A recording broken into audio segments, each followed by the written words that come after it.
Hello साथियों। तो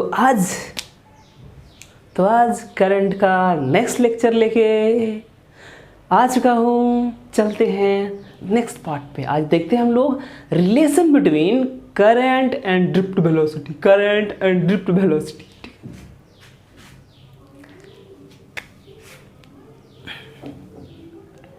current and drift velocity. बेटा आज देखेंगे रिलेशन बिटवीन करंट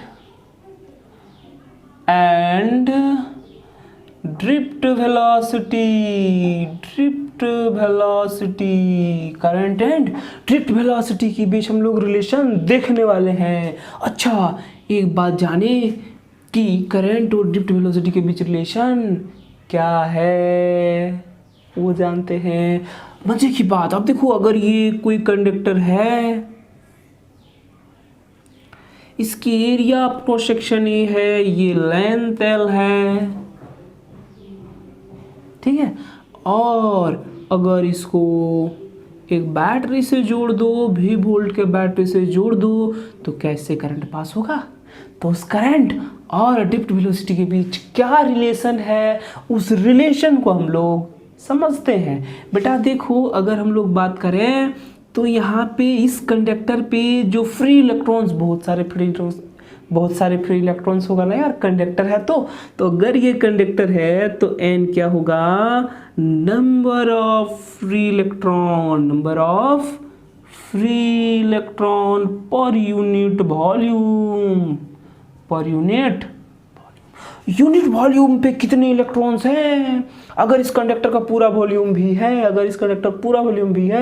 तो 1 मीटर क्यूब पे कितने इलेक्ट्रॉन हैं? उस इलेक्ट्रॉन को मैंने क्या मान लिया? n। क्यों मान लिया? कि देखो बेटा, अगर मान लो इसका कंडक्टर का कुछ भी होगा, 5 मीटर क्यूब आया, अगर 1 मीटर का n मान ली तो 5 मीटर का 5 से मल्टीप्लाई, 10 मीटर का 10 से मल्टीप्लाई। समझ में आ रहा है? किसी भी मीटर का हम लोग क्या निकाल सकते हैं? नंबर ऑफ इलेक्ट्रॉन निकाल सकते हैं ना, ठीक है। तो अब n क्या है? Number of free electron per unit volume. A देखो क्या है, बता दो। Area of cross section. L क्या है? Length of the conductor. देख के लिख देंगे, ये एल है, ये एरिया है, ये एन है। लेंथ ऑफ द कंडक्टर होगा। अब देखो, यहाँ हम लोग क्या करें कि इसका वॉल्यूम निकाल लें। वॉल्यूम देखो, वॉल्यूम का बचपन में एक फार्मूला पढ़ा था, एल बी इंटू एच। किसी वॉल्यूम निकालो, एल बी इंटू एच। अगर L B that means area, H अच्छा वॉल्यूम मतलब एरिया इंटू एच। बेटा ऐसा कंडक्टर है, ऐसा कंडक्टर ऐसे नहीं था, इसी कंडक्टर को हम सीधा कर दी, इसी कंडक्टर को बेटा सीधा कर दी, तो क्या ये ऐसा बनेगा? ये एरिया, अब ये लेंथ जो था ना इसका, ये लेंथ, यही लेंथ तो हाइट बन गया, यानी एरिया को, इसके एरिया क्रॉस सेक्शन को लेंथ से मल्टीप्लाई कर दो, वॉल्यूम निकल आएगा। तो इसका वॉल्यूम निकालें हम लोग। देखें तो हम लोग करें अब कि volume of the conductor. Now volume of the conductor क्या होगा बताओ? एरिया को लेंथ से मल्टीप्लाई करेंगे, यानी ए एल आ गया। कोई डाउट है क्या? नहीं ना। एरिया निकल गया। क्या निकल गया? एरिया। अच्छा, इतना एरिया, सॉरी वॉल्यूम निकल गया, sorry volume of the conductor. ये क्या निकल गया बेटा? वॉल्यूम निकल गया। अब लोग निकालें कि इस कंडक्टर का टोटल वॉल्यूम इतना है। अभी मैंने बताया कि अगर ये n क्या है? Number of electron per unit volume. 1 meter cube पे कितनी इलेक्ट्रॉन है? अब मान लो इसका 10 मीटर क्यूब आया, तो 1 मीटर क्यूब में n है, तो 2 मीटर क्यूब में 2n, 3 मीटर क्यूब में 3n, 4 मीटर क्यूब में 4n, 5 मीटर क्यूब में 5n, यानी जितने मीटर क्यूब होगा उतना n से मल्टीप्लाई कर देंगे तो क्या निकल जाएगा इसमें टोटल। सिंपल बात है यार।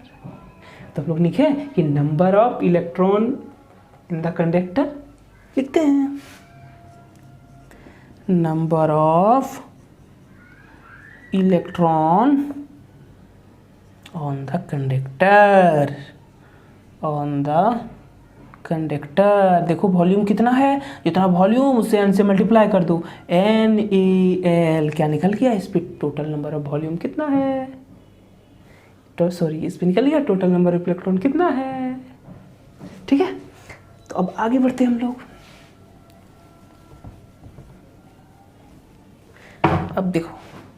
अब देखो ध्यान देना, ये टोटल नंबर ऑफ इलेक्ट्रॉन निकालनी है। अब हम लोग को ये पता है कि एक इलेक्ट्रॉन का चार्ज, अच्छा यहाँ जगह नहीं, यहाँ लिख देते हैं ना, ये क्या है, ये क्या होता है, चार्ज ऑन ईच इलेक्ट्रॉन, एक इलेक्ट्रॉन का चार्ज, यहाँ लिख देते हैं बेटा, चार्ज ऑन ईच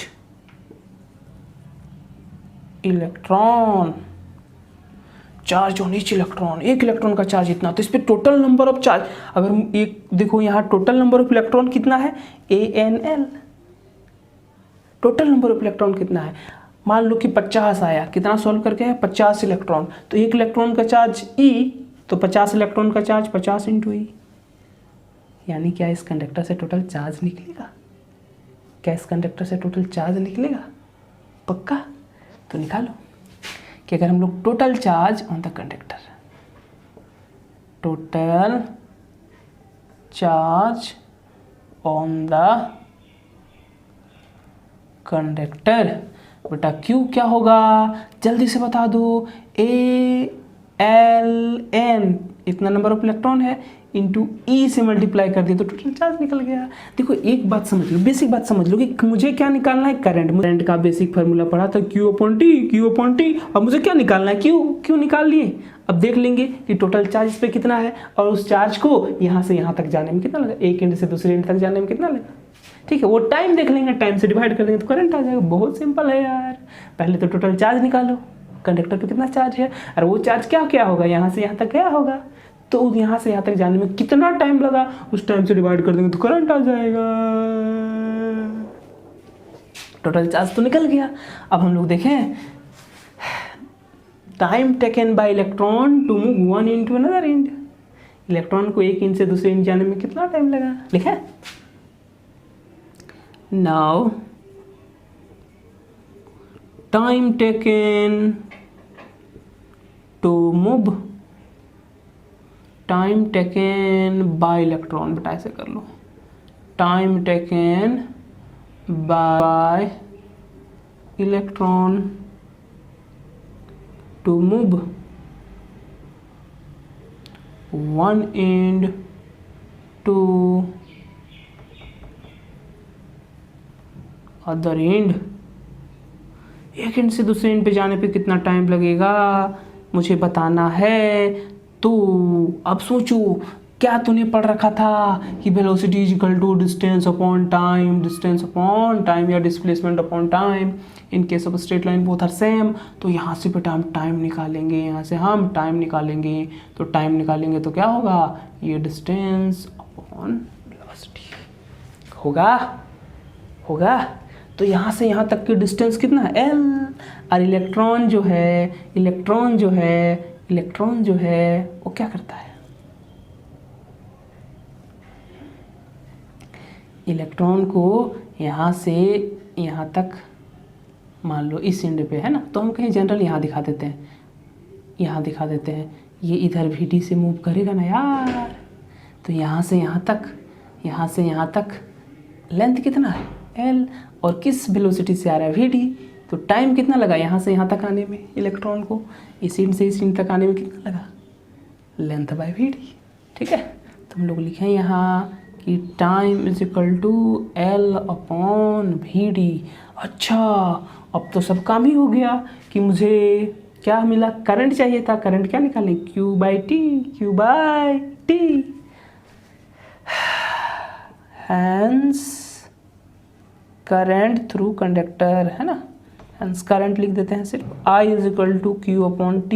बेटा Q का वैल्यू रख दो, ALNE, और टाइम कितना है L/VD, ये कट्टा आया ANE, और ऊपर जाएगा VD। ये रिलेशन आया, ये रिलेशन आया, I is equal to A N E V D. अभी मोस्ट इंपॉर्टेंट रिलेशन बेटा, इसे जरूर दिमाग पे रखना है कि करंट और ड्रिफ्ट वेलोसिटी का रिलेशन, करंट और ड्रिफ्ट वेलोसिटी का रिलेशन। आई इजिकल टू क्या होता है, A N E V D, I N E V D, I is equal to क्या होता है बेटा, A N E V D, A N E V D, A N E V D, A N E V D. मेरे साथ भी बोल देना, तुम्हें भी याद हो जाएगा, सिंपल है, कुछ नहीं कुछ नहीं। अब देख लो एक बार क्यों रिवीजन करा देते हैं कि मुझे क्या चाहिए था, relation between current and drift velocity, current and drift velocity. बहुत सिंपल बहुत सिंपल बहुत सिंपल है ना। एक कंडक्टर लिया, उसको बैटरी से जोड़ दिए, इसका लेंथ एल है, एरिया ए है, लिख दिए कि ई क्या है, चार्ज ऑन ईच इलेक्ट्रॉन, हर एक इलेक्ट्रॉन का, एन क्या है, number of free electron per unit volume, area और क्रॉस सेक्शन, एल क्या है, लेंथ, ये सब देख देख के लिख दिए यहाँ से, ठीक है। अब हम लोग को वॉल्यूम निकालना है। वॉल्यूम का बेसिक फार्मूला बताएं, क्या होता है वॉल्यूम, कि जब एरिया को इसके लेंथ से मल्टीप्लाई कर दो ना, एरिया क्रॉस सेक्शन को, एरिया क्रॉस सेक्शन को लेंथ से मल्टीप्लाई कर दो, वॉल्यूम निकल जाएगा, वॉल्यूम निकल गया। अब देखो यूनिट वॉल्यूम, इसका टोटल वॉल्यूम निकल गया। अब यूनिट वॉल्यूम पे इलेक्ट्रॉन कितना माने n, तो टोटल वॉल्यूम में इलेक्ट्रॉन कितना हो जाएगा, मल्टीप्लाई कर देंगे, होगा। अब चार्ज निकालेंगे बेटा, तो क्या है ALNE, क्योंकि टोटल नंबर ऑफ इलेक्ट्रॉन कितना है वो पता चल गया। एक इलेक्ट्रॉन का चार्ज E है, तो टोटल का चार्ज ALNE होगा। तो अब देखेंगे कि इलेक्ट्रॉन को एक एंड से दूसरे एंड तक जाने में कितना टाइम लगेगा, तो यहाँ से टाइम निकाल लेंगे, L/V/d, क्योंकि डिस्टेंस बाई टाइम होगा। ये देखो टाइम क्या हो, डिस्टेंस वेलोसिटी होगा ना यार, पता, ये डिस्प्लेसमेंट स्ट्रेट लाइन में दोनों सेम होगा, ये तो स्ट्रेट है ना।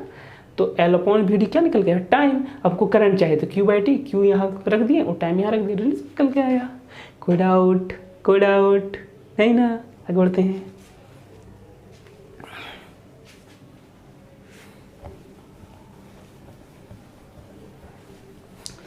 तो चलो अब हम लोग देखते हैं Ohm's law.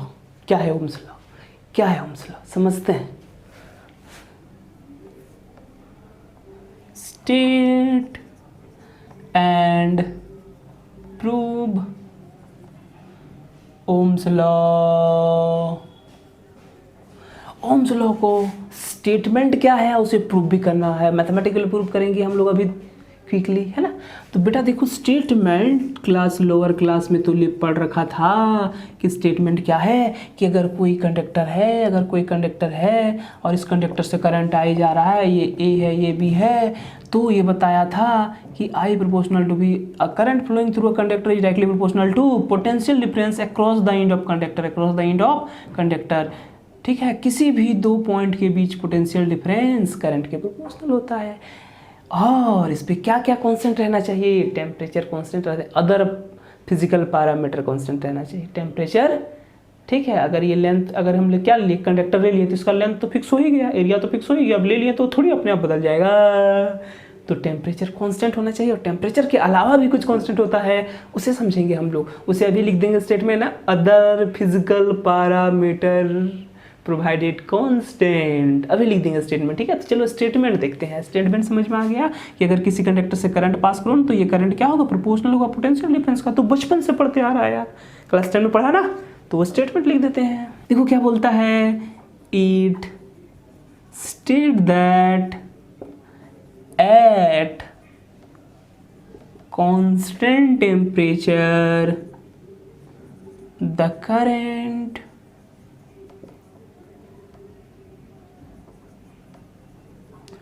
flows through a conductor is directly proportional to potential difference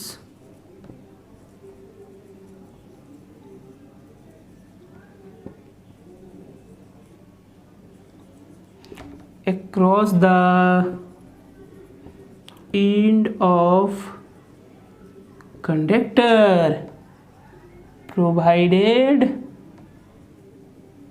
other physical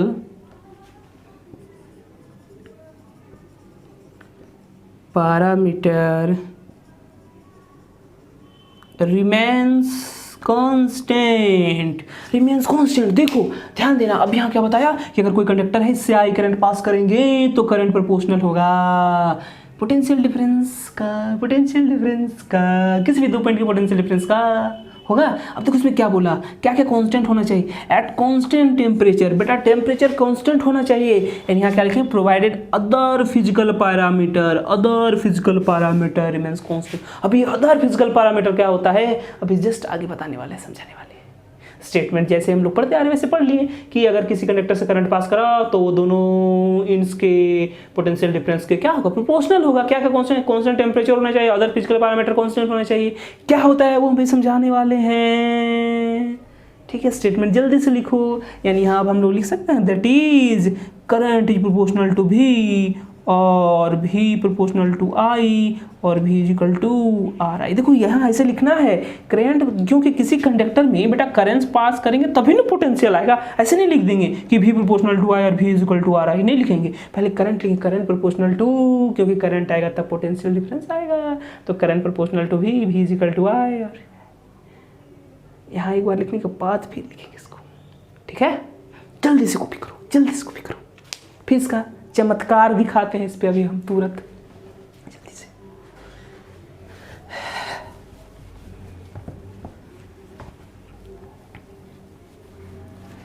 अब देखो, अब ध्यान देना कि अभी हम लोग क्या देखें कि I प्रोपोर्शनल टू भी और V proportional to I V is equal to R I. इसी R को हम लोग क्या कहते हैं, तो पढ़ रखा है रेजिस्टेंस। क्या कहते हैं, रेजिस्टेंस। तो पहले तो रेजिस्टेंस प्रूव करेंगे मैथमेटिकली, मतलब ओम्स लॉ प्रूव करेंगे, और फिर देखेंगे कि ये किस किस पे डिपेंड कर रहा है, किस किस पे डिपेंड कर रहा है, वहीं पे अदर फिजिकल पैरामीटर आ जाएगा। तो चलो इसे प्रूव करते हैं, चलो इसे प्रूव करते हैं। अब हम लोग प्रूव करते हैं ओम्स लॉ को, ओम्स लॉ को प्रूव करते हैं। वही बात, कुछ भी नया नहीं, वही बात, कुछ भी नया नहीं। अगर तुमने मेरा पिछला लेक्चर देखा होगा तो हम उम्मीद करते हैं कि अभी एक रिलेशन निकाले बेटा, कुछ नहीं, क्या करंट होता है ANEVD, करंट का और ड्रिफ्ट वेलोसिटी का रिलेशन अभी निकाले। क्या होता है, बोल जल्दी से, मन में बोलो यार। ANEVD और बेटा ड्रिफ्ट वेलोसिटी हम लोग अगर निकाले थे ना, तो ड्रिफ्ट वेलोसिटी आया था E tau upon M, E tau upon M, E tau upon M। समझ पाया, बस ये दो रिलेशन, कुछ नहीं करना है। यही है, एक कंडक्टर है, लेंथ L है, एरिया A है, इसको मजे से जोड़ दिए एक बैटरी से, मजे से जोड़ दिए एक बैटरी से। भी वोल्ट का बैटरी है, भी वोल्ट का बैटरी है। अब वही बात लिख देंगे हम लोग, देखो फटाफट जल्दी से प्रूव कर देते। ई क्या है, यहाँ जैसे ही बैटरी से जोड़ें क्या, यहाँ एक इलेक्ट्रिक फील्ड आ गया, क्योंकि ये पॉजिटिव यहाँ और नेगेटिव यहाँ, पॉजिटिव से नेगेटिव एक इलेक्ट्रिक फील्ड आता है। तो वही हम लोग लिख देते हैं कि ई मेरा क्या है, अप्लाइड इलेक्ट्रिक फील्ड। ठीक, कोई दिक्कत, कोई परेशानी नहीं, वही सब बात लिख लो। ए क्या है, एरिया ऑफ कंडक्टर, एल क्या है, length of conductor, length of conductor. अब हम लोग देखेंगे, अब हम लोग यहाँ से देखने जा रहे हैं, क्या देखने जा रहे हैं बेटा बताओ। तो वी नो दैट, अब हम लोग देखने जा रहे हैं, क्या देखने जा रहे हैं बताओ। We know that I is equal to NEVD, जोर से बोलो NEVD, इसे इक्वेशन 1 बना लो। And VD is equal to E tau upon M, इसे 2 बना लो, इसे क्या बना लो, 2 बना लो। क्या यहाँ VD आया, इसको उठा के हटा दो, फ्रॉम 1 and 2, फ्रॉम 1 and 2। यहाँ अगर हम लोग रखेंगे तो क्या आएगा, ANE और VD की जगह बेटा E tau upon M। AN देखो यहाँ ही क्या ये स्क्वायर होगा, ये टाउ को लिख दो, यहाँ M लिख दो, और कौन है E है, और कौन है E है। अच्छा अब देखो एक बात की रिलेशन पढ़े थे इलेक्ट्रिक फील्ड पोटेंशियल डिफरेंस का, dV बाय dr। अब ये क्या था, ऐसे था कि अब देखो ध्यान देना, इस रिलेशन को हम करते हैं कि ये एक कंडक्टर है, इसको पोटेंशियल अप्लाई कर दी, ये लेंथ है। अब देखो ध्यान देना, ये पॉजिटिव है और ये नेगेटिव, मतलब ये एक पॉइंट A है, ये एक पॉइंट B है। ठीक है, तो अगर ये V वोल्ट लगाए हैं तो बेटा अगर V वोल्ट, तो यहाँ पोटेंशियल डिफरेंस कितना करना है, V है। अब यहाँ से रिलेशन लिया बेटा कि इस dV की जगह पोटेंशियल डिफरेंस कितना है, V है, और दोनों पॉइंट के बीच का डिस्टेंस, यहाँ लेंथ कितना L, तो ई के जगह अब हम क्या लिखेंगे V/L, V/L। ये सारी बात बताइए, देख लो पीछे जाके। तो यहाँ ई के जगह हम लोग अब क्या लिखने वाले हैं बेटा, ANE² टो अपॉन m, और ये क्या आया V/L। क्या आया V/L। तो इसको सबको इधर मल्टीप्लाई कर दो, सबको इधर मल्टीप्लाई कर दो। यहाँ करें, चलो यहाँ करते। देखो ध्यान दो, सबको मल्टीप्लाई कर दिए तो आया MLI is equal to AN² tau, है ना आया, इंटू V। अब यहाँ भी हमको निकालना है, तो ML अपॉन इसको इधर भेज दो ANE² टो, और यहाँ I is equal to V। अच्छा, इसको थोड़ा सा अच्छा से लिखो तो क्या होगा बेटा, ML upon AN² to I। होगा। अब देखो ध्यान देना, V इज इक्वल टू यही होता है R, यही होता है R। ठीक है, तो ये हमारे पास ओम्स लॉ प्रूव हो गया। R क्या आया बताओ, ML upon ANE² tau, where R is constant called resistance, R is constant called resistance। पक्का? क्या किए, क्या कुछ नहीं किए। I इक्वल टू NVD और VD equal to E tau upon M, इस VD को यहाँ रख दिए, VD को रख दिए तो ऐसा आया, और E का वैल्यू क्या होता है V/L। सबको इधर कर दो, सबको V निकाल दो। प्रूव करने को 3 हो जा रहा है। I equal to NVD, VD equal to E tau upon M, यहाँ वैल्यू रख दो, और E क्या होता है V/L। इसको उठा के इधर ले, इसको नीचे कर दो, ओम्स लॉ प्रूव हो गया। हाँ, सिंपल है या नहीं, बट अब देखो, अब जो लॉजिक समझा रहे हैं ना बेटा, काम का चीज़ है, मिटा में।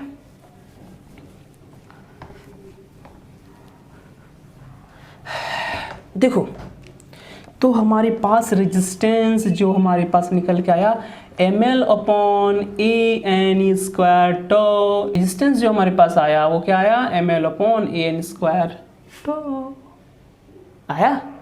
और देखो, एंड एक और रेजिस्टेंस का फॉर्मूला क्या होता है, ρL/A। क्या होता है बेटा, ρL/A। इसे अगर 1 माने, इसे या फिर कुछ भी मान लो, छोड़ो, इसे A मान लो, इसे B मान लो। तो अगर देखो क्या यहाँ, अच्छा इसको थोड़ा सा अरेंज करके लिखें, इस A को पीछे लिखते हैं, अब बाकी को आगे कर देते हैं। AN² टो, ऐसा आया, वही लिखें, कुछ दूसरा तो नहीं लिखें। देखो ध्यान देना, NE² टो, और ये जो A था है ना, इस टाउ को क्या किए, A के बाद लिख दिए, A पहले था। तो अब देखो क्या यहाँ भी L/A है, यहाँ भी L/A है, तो इस रो का प्लेस कौन लिया, बेटा M अपॉन NE² टाउ। इस रो को कहते हैं स्पेसिफिक रेजिस्टेंस या रेजिस्टिविटी। इस पर भी डिटेल से चर्चा करेंगे। स्पेसिफिक रेजिस्टेंस या रेजिस्टिविटी जो सिर्फ कंडक्टर के नेचर पर डिपेंड करता है, कि आयरन का है या कॉपर का है या एल्युमिनियम का है, किसका है, उसके नेचर पे ये डिपेंड करता है। लेकिन रेजिस्टेंस किस पर डिपेंड करता है, ये बात देखिए। अब यहीं पे एक क्वेश्चन तुरंत आ गया हमारे पास। देखो बेटा, ये क्वेश्चन बहुत important question, at what factor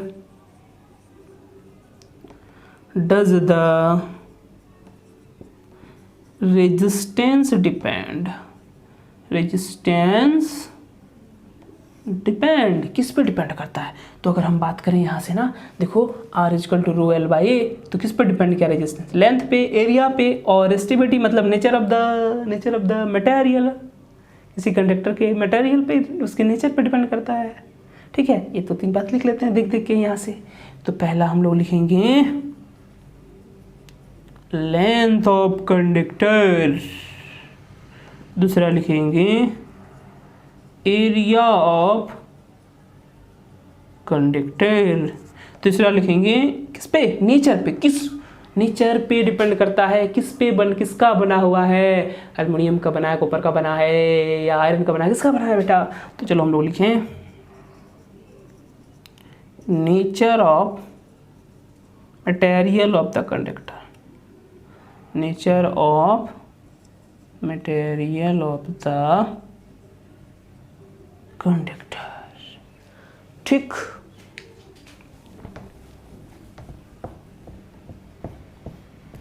अब हम लोग क्या देखें, 4 देखते हैं। 4 देखते हैं, टेम्परेचर पे भी डिपेंड करता है। कैसे डिपेंड करता है, डिटेल से पढ़ने वाले हैं इसके बाद। तो क्या लिखेंगे 4th पे बेटा टेम्परेचर। 5th पे क्या लिखेंगे बेटा, direction of flow of current. क्या लिखेंगे, direction of flow of current. Direction of flow of current, ठीक है, direction of flow of current. कोई बुक है, हम दिखाते हैं, 1 मिनट, कैसे डिपेंड करता है ना वो दिखाते हैं, अभी दिखाते हैं तुरंत।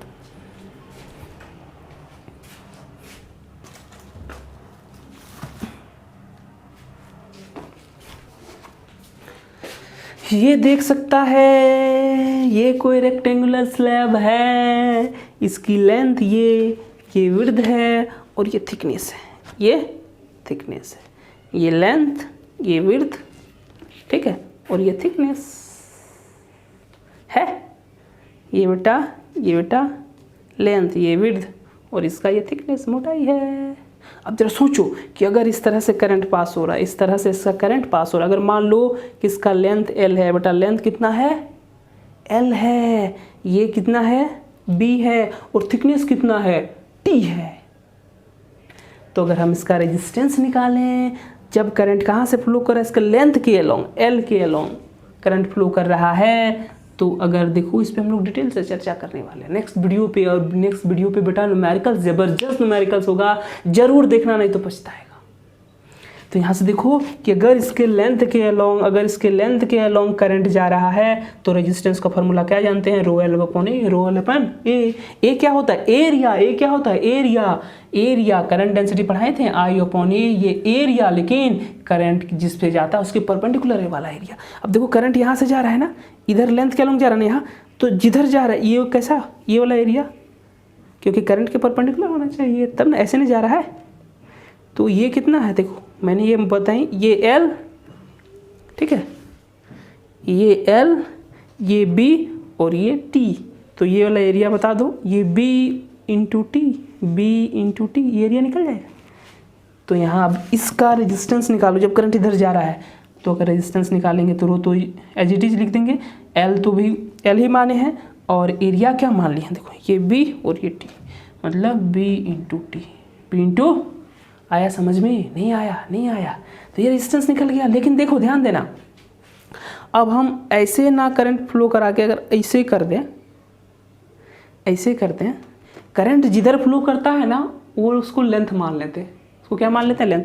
इधर फ्लो कर रहे हैं तो ये लेंथ बन गया, ये क्या बन गया, लेंथ, ठीक है। अब देखो ध्यान देना, अगर करंट ऐसे पास कर रहा है, तो अब ये तो लेंथ हो गया ना, और ये कितना दिया हुआ था, टी, क्या दिया था, टी। अब एरिया मेरा क्या निकल जाएगा, ये वाला एरिया। तो ये B और ये L इंटू B होगा, और ये क्या हो जाएगा, लेंथ की जगह T हो जाएगा, क्योंकि जिधर करंट पास कर रहा है वही L बन जाता है। तो ये मेरा कितना मान रखे थे, थिकनेस T दिया हुआ था, गिवन था T। आया बात समझ में, ये T। तो बेटा R जो है हमारे पास, इस केस में अगर हम लोग निकालें, इस केस में करंट पास कर रहा है तब निकालें, तो फार्मूला लगाओ फिर से, यही वाला, रो तो वैसे ही लिख लेंगे, L। अब L कौन बन गया, ये थिकनेस, T एरिया परपेंडिकुलर होना चाहिए, मतलब ये वाला एरिया। तो यहाँ से यहाँ तक L माने थे, ये B माने थे और ये T माने थे। तो लेंथ में की जगह क्या लिखती है, T, और ये क्या हो गया, L इंटू B। तो देखो रेजिस्टेंस चेंज हुआ या नहीं हुआ, जब करंट ऐसे पास कर रहा था तब रेजिस्टेंस निकला रो L अपॉन बी टी, और जब करंट ऐसे पास होने लगा तब निकला रो T अपॉन एल बी। इसलिए लिखे हैं direction of flow of current पे भी डिपेंड करता है। और वहाँ ओम्स लॉ में लिखे थे ना कि अदर फिजिकल पैरामीटर कांस्टेंट, तो आया समझ में। तो अगले लेक्चर में खतरनाक न्यूमेरिकल्स के साथ हम लोग मिलेंगे, जरूर देखना। तब तक के लिए बाय बाय, फिर मिलते हैं।